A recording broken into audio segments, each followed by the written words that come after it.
আমি বলছি যে নির্বাচন কমিশনের দায়িত্ব যদি নির্বাচন কমিশন পালন করে, সরকার যদি সাংবিধানিকভাবে নির্বাচন কমিশনের সমস্ত কর্মকাণ্ডে সহযোগিতা করে, সাংবিধানিকভাবে ফ্যাসিলিটেট করে, তাহলে নির্বাচন সুষ্ঠু নিরপেক্ষ হওয়ার সম্ভাবনা অন্তত ৯৯%।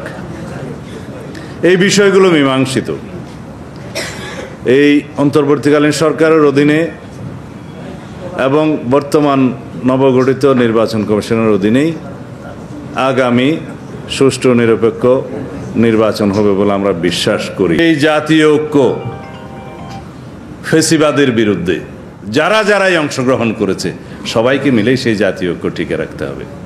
এখানে আমরা কেউ টুপিওয়ালা আছি, কেউ টিপুবিহীন আছি, কেউ অন্য কেউ আছি, কাউকে আপনি বাদ দিতে পারবেন না। ফ্যাসিবাদের বিরুদ্ধে যারাই সংগ্রাম লড়াই করেছে, গণতন্ত্রের স্বার্থে সবাইকে নিয়ে আমাদেরকে ঐক্য রাখতে হবে এবং এই ফ্যাসিবাদ বিরোধী জাতীয় ঐক্যকেই রাজনৈতিক সংস্কৃতি হিসেবে আমাদের চর্চা করতে হবে এই আমাদের এই দেশের রাজনীতিতে।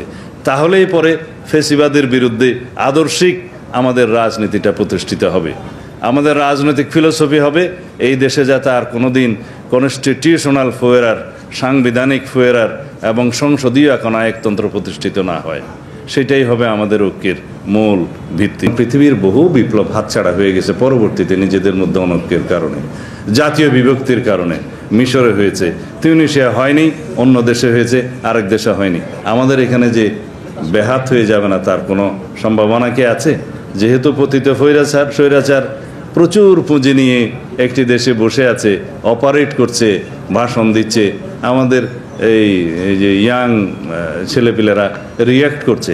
আমি মনে করি রিয়াকশনের দরকার ছিল না।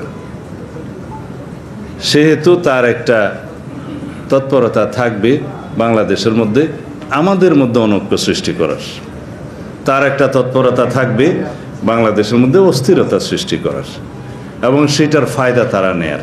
এইটুকু আমরা বুঝলেই হবে, এইটুকু বুঝলে আমাদের মধ্যে ঐক্য হবে। 15th অ্যামেন্ডমেন্ট যখন একই সাথে নাল অ্যান্ড ভয়েড ডিক্লেয়ার করার জন্য রিট করা হলো, সেখানে সেটাও এসে গেল। এখন সংস্কার কমিশনের রিপোর্টে প্রায় সব স্টেক হোল্ডার 15th অ্যামেন্ডমেন্টের সমস্ত বিষয়গুলো যেহেতু বাতিল চেয়েছে, তারাও সেটা রেকমেন্ড দিয়েছে। আমি পড়েছি ইতিমধ্যে, তারাও সুপারিশ করেছে সেটা। একইভাবে যেমন হয়েছে একজন ব্যক্তির প্রতিকৃতি, ছবি টানানো, জাতির পিতা ইত্যাদি ঘোষণা, সেই অনুচ্ছেদও বাতিলের সুপারিশ এসছে। এই বিষয়গুলোতে ঐক্যমত সৃষ্টি হয়ে গেছে। তারা সেই রিপোর্টগুলোতে যারা সুপারিশ করেছে এবং যারা জরিপের মধ্যেই ফলাফল এসছে, সারা জাতি চেয়েছে, সব কিছু অন্তর্ভুক্ত করেছে। পৃষ্ঠা সংখ্যা 1000-এর মতো প্রায়।